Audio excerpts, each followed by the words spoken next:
அஸ்ஸலாமு அலைக்கும். Hi friends. நீங்கள் ரிச்சான ஒரு ட்ரெடிஷ்னலான ஸ்வீட் ரெசிபி சாப்பிட்ணுன்னு ஆசைப்பட்றீங்களா? அப்போனா கண்டிப்பாக இந்த ரெசிபியை ட்ரை பண்ணி பாருங்கள்.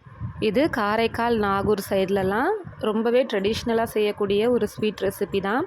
இதை வந்து தம் ரூட்டுன்னு சொல்லுவாங்க.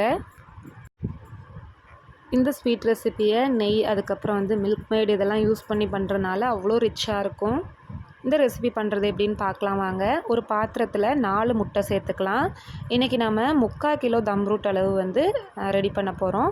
அதுக்கு தேவையான பொருட்கள் தான் நான் இங்கே வந்து மெஷர் பண்ணியிருக்கிறேன். நீங்கள் உங்களுக்கு எவ்வளோ வேணுமோ அதுக்கேற்ற மாதிரி கூட்டி குறைச்சி இன்க்ரீடியண்ட்டை சேர்த்துக்கங்க. 4 முட்டைக்கு 300 கிராம் சுகர் கூட 10 ஏலக்காயை நல்லா பவுடர் பண்ணி சேர்த்துருக்குறேன். முட்டையும் சுகரும் நல்லா பீட் ஆனதுக்கப்புறம் இதில் ஒரு பிஞ்ச் அளவு சால்ட்டு சேர்த்துக்கலாம்.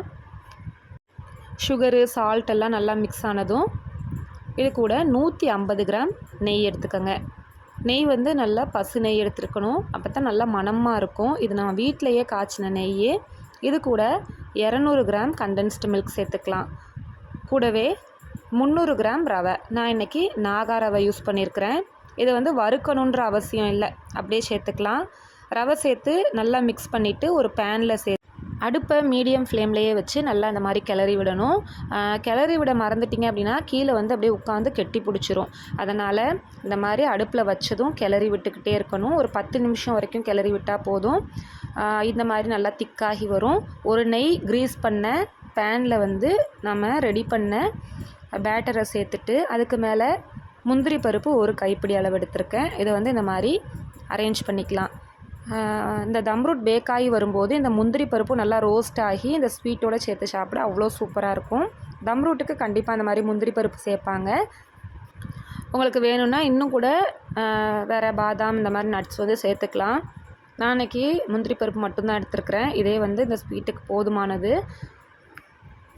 நாம் இன்றைக்கி ஓடிஜியில் பேக் பண்ணுறதுனால 180 டிகிரி செல்சியஸில் ஓடிஜி வந்து ப்ரீஹீட் பண்ணிக்கணும். ஒரு 10 நிமிஷம் ப்ரீஹீட் பண்ண ஓடிஜியில் ஒரு 35 நிமிஷம் பேக் பண்ணி எடுக்கணும். இந்த பேக் ஆகி வரும்போது நம்ம சேர்த்துருக்க நெய்யெல்லாம் இந்த மாதிரி நல்லா வெளியே வந்து செப்ரேட்டாக வந்துட்டு இருந்துச்சு. பார்க்குறதுக்கே அவ்வளோ அழகாக இருந்துச்சு. அப்படியே ஈவனாக எல்லா பக்கமும் பேக் ஆகி நம்மளுடைய தம் ரூட் வந்து இந்த மாதிரி ரெடி ஆகிருக்கும். இதை நல்லா கம்ப்ளீட்டாக ஆறுனதுக்கப்புறம் தான் பீஸ் போடணும். சூடோட பீஸ் போட்டோம் அப்படின்னா அப்படியே உதிர்ந்து போயிடும். அதனால் நல்லா ஓவர் நைட் ஆற விட்டுட்டு இதை வந்து பீஸ் போட்டு எடுத்துக்கோங்க. இந்த தம் ரூட் வந்து நான் ஃபஸ்ட்டு டைம் ஓடிஜியில் பேக் பண்ணுறேன். நான் எப்போயுமே விறகடுப்பில் தான் பேக் பண்ணுவேன். ஓடிஜிலையும் செம சூப்பராக வந்துருந்துச்சு. கண்டிப்பாக ட்ரை பண்ணி பாருங்கள். அவ்வளோதான் ஃப்ரெண்ட்ஸ். இந்த தம் ரூட் ரெசிபி உங்களுக்கு பிடிச்சிருந்துச்சுன்னா வீடியோக்கு ஒரு லைக் போட்டுருங்க.